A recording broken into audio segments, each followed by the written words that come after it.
What's up, everybody? This is Derek. We're going to be talking about the moeller technique. Goes around a lot. Not many people aren't sure what it is or how it works. It's a very taboo, exotic technique, but I'm going to try and break it down for you and show you that it's really not that difficult, and it's pretty beneficial to most drummers. So the first thing that I want to address, first off, is I always hear a debate going on between grip. Which grip is best for the moeller technique? People go, the best technique is forefinger, okay, or the best technique is the middle finger. Doesn't matter, all right?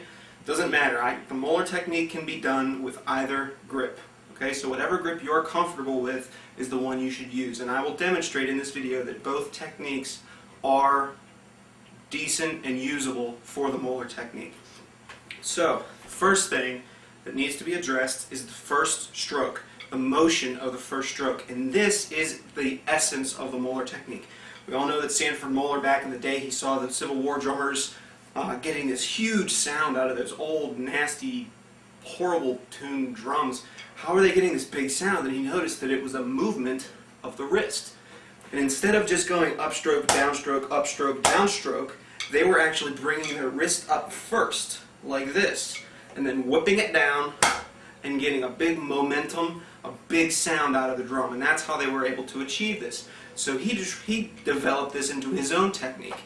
And basically, with the right hand, there's two ways to think of it. The way I was taught was either throwing a ball like that, where your wrist comes back and snaps forward, or think of yourself whipping a stagecoach. Sitting on a stagecoach and the horses aren't going fast enough, whip them. Alright, that's kind of cruel, but wrist comes up and wham. Same thing here. If we take the stick, wrist comes up and everything follows down from the pivot of the wrist like this. Looks like this. Okay, now's also a good time to learn the free stroke, taught by Don Famularo and Jim Chapin, many guys like that. And what that is basically when the stick hits the head, do not stop it. Let it come back. Let it rebound as it wants to. Looks like this. See, the stick's coming back on its own. I'm not stopping it when it gets down here. Let it come back. Okay? Same thing with the left hand. When you want to come down, the stick naturally wants to rebound back up. Let it. Okay? So now that we have figured out this motion, okay, with the right hand, the left hand, the way I was taught, think of bird crap. You accidentally put your hand in bird crap, it's the first thing you do. You whip it off. It's disgusting. Ugh. You know, put the stick in your hand, it's the same motion. Okay? It's this whip. Okay, and it's not this big exaggerated thing, it's just ball of the wrist comes up first and it whips down. Bam! Getting this big sound and let it rebound back. This is great for drum set playing when playing big backbeats. A lot of people who play the big rock and big styles that require a lot of sound out of that snare drum, they don't like traditional technique because it doesn't give them the big sound that match grip does. With the moeller technique, we now can get that huge backbeat from the snare drum. And again, let it come back. Okay, so the first thing to remember about moeller technique is the movement of the wrist. Okay? Secondly, rebound. These are the two most important things of the moeller technique. The wrist movement and the rebound. So, let's take our first motion, which is the wrist coming up and coming down. Remember, we're letting the stick come back, but now we're going to let it rebound. We're going to let it do the stick what it wants to do. Okay? Let it do what it wants.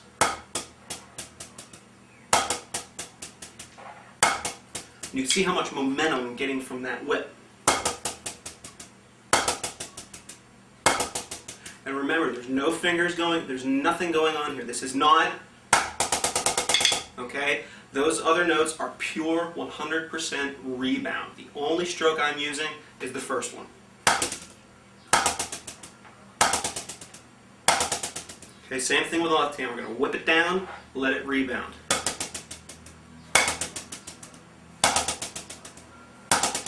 Once again, this is not, that's a whole different ballgame. All rebound. Okay, now get comfortable with both hands on the whipping motion and letting the stick rebound.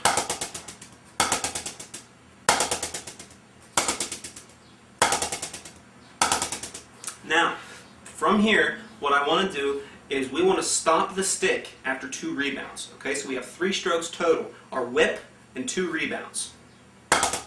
That's when we stop. Okay? Same thing with the left hand. A good exercise for this is just think of 16th notes. 1 E and, 2 E and, 3 E and, 4 E and. 1 E and, 2 E and, 3 E and, 4 E and. Same thing with the left hand. You screwed up. 1 E and, 2 E and, 3 E and, 4 E and. It's crucial to remember at this point, no fingers. The two notes that come after the whip are rebound. Rebound only.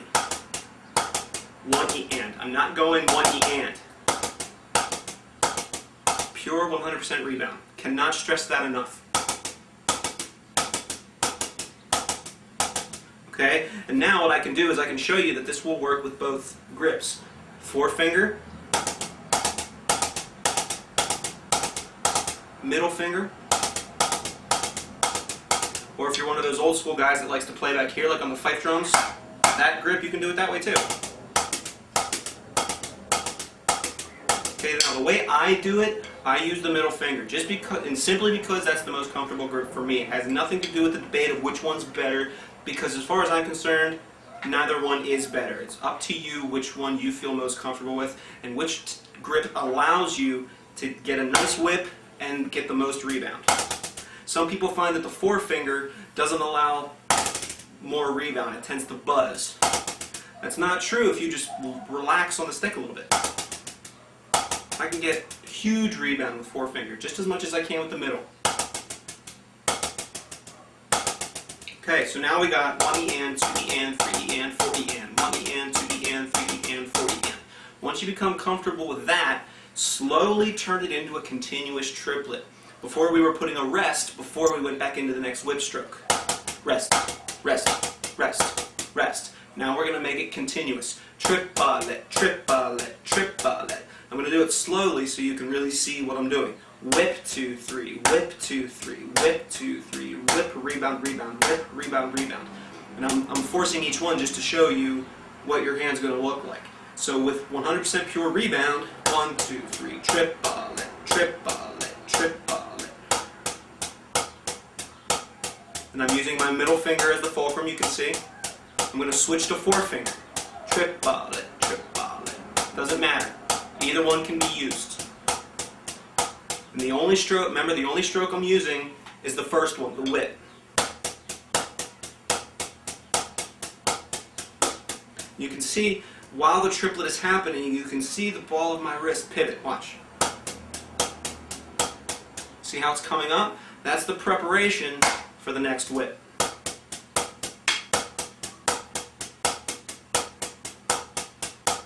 Okay, now let's take a look at the left hand. Turning it into a triplet.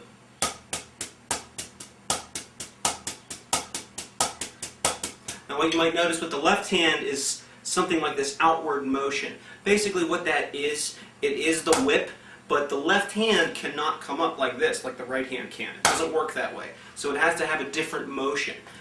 So when we bring the ball of our wrist up, it turns into this forward punch. Boom, boom. Now remember, again, can't stress it enough, 1 hit, 2 rebounds. I can even open my hand way up like Tony Williams did. You can see the only stroke I'm doing is the first one. And this is actually a good way to learn what it feels like for the left hand to be rebounding. Okay, now put the fingers back on.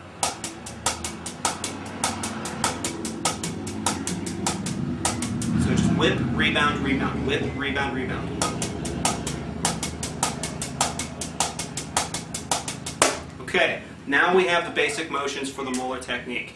Once you get comfortable doing this, then you can start building up speed.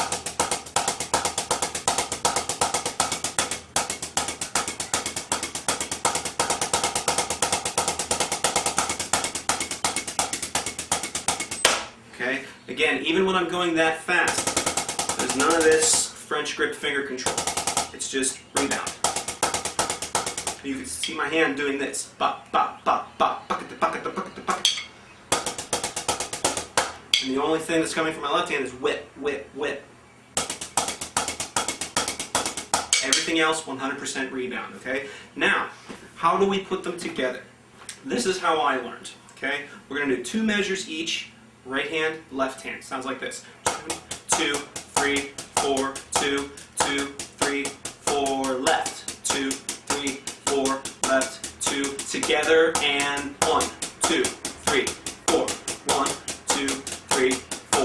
Okay, when we put them together, we are striving for accuracy. We're striving for double stops. We don't want any flams, anything like that. We want them both to be the same. We want the amount of rebound to be identical. Because when we start alternating, the rebound has to be identical or else you're going to get that. So, keep an eye on the stick heights. That's a good indication of how much rebound you're getting.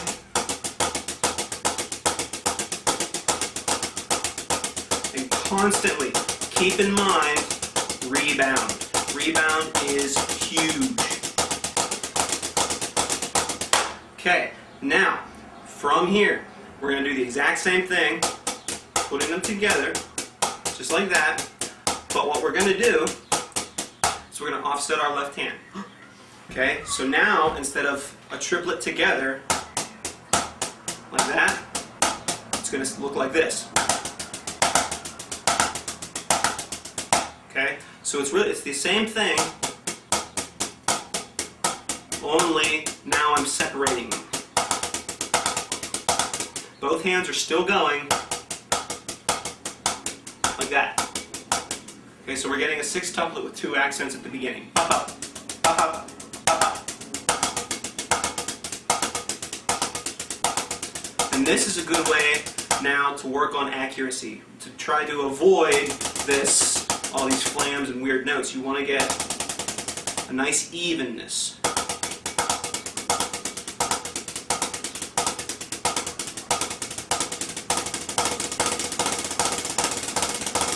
Okay, so now let's add that to our exercise. 1, 2, 1, 2, 1, 2, together, 1, 2, and okay, so now we have a nice little exercise that we can do over and over again that will help us remember whip, rebound, evenness. It's a good exercise to remember all the things involved in the Moeller technique. Now, finally, everybody who sees the Moeller technique sees guys like Steve Smith, Dave Weckl, Jim Chapin, Joe Morello doing this wickedly fast alternating triplet, which is that. But they're using the Moeller technique, and it just goes really fast. Okay, so how to do that? Basically, if I slow this down and I take my left hand out, look at what my right hand's doing. Triplet, triplet, triplet. Exact same thing as it was doing before. Nothing has changed. Okay, with the left hand, if I take my right hand out, exact same thing. Okay, so we have to put them together. Triplet, triplet, triplet, triplet. And I'm not using the Moeller technique right now, but I'm going to speed it up, and I'm going to switch to Moeller right now. See the change? And this will allow me a decent amount of speed, a decent amount of control, things like that. It takes a lot of time and practice to get a nice even flow. You can even tell that I'm not perfect at it.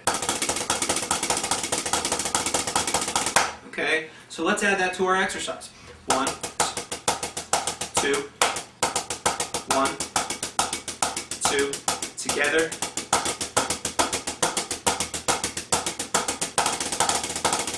2, and. Okay, so now we have like what? 8 measures or something like that. I don't know. So, but that goes from the very beginning and takes you all the way through the different steps to get up to this. Okay, so two most important things to remember on the moeller: whip. Okay, you think of it however you want. Throwing a ball, whipping a stagecoach, whatever other analogy you can come up with. Left hand, I thought of bird crap. You know, whatever. Just get used to your wrist doing that motion. No upstroke, downstroke, up, none of that. It's just whip and rebound. Okay?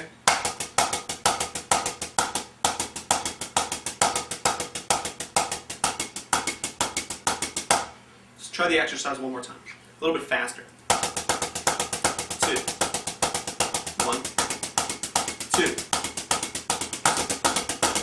2. 2.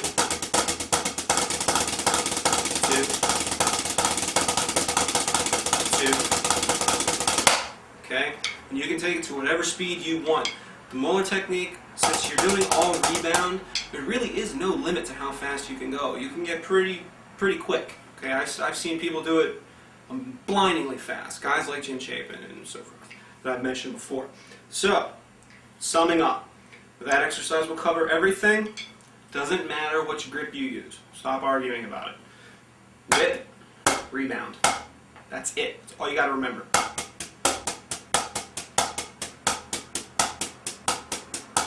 And don't go straight from this into this. Okay, no, don't do that. Start with putting them together and then separating them. Because your arms and your wrists need to learn how to go back and forth and how to get an evenness. Otherwise, I would be... No, we don't want that. Okay, and then once you're comfortable and it sounds nice and even, then go ahead and attempt your triplet accents. Okay? Now, in closing, this is the way I learned the moeller technique. This is the way I do the moeller technique. There is no right or wrong way to do it. There is no right or wrong grip. There is no right or wrong nothing. As Steve Smith put it, as long as you're not hurting yourself, as long as it sounds good, as long as it feels easy. So that's the only conditions that need to be met. So maybe my techniques might not work for you. Maybe you might find one of the grips works better for you, or something with you do something with your left hand that allows more rebound. Hey, go for it. Okay? Just remember, for the 50th billionth time, whip and rebound. Okay, let it rebound. Alright? We'll see you guys next time. I hope you learned something. Go ahead and practice. And also try to apply this on the drum set or on the snare drum, whatever you use. This is not an end. This is a means to an end. Okay? Keep that in mind. Nothing is more important than musical expression. How we get there is important too. And this is one way to get there. So we'll see you next time. I'm Derek. See you later.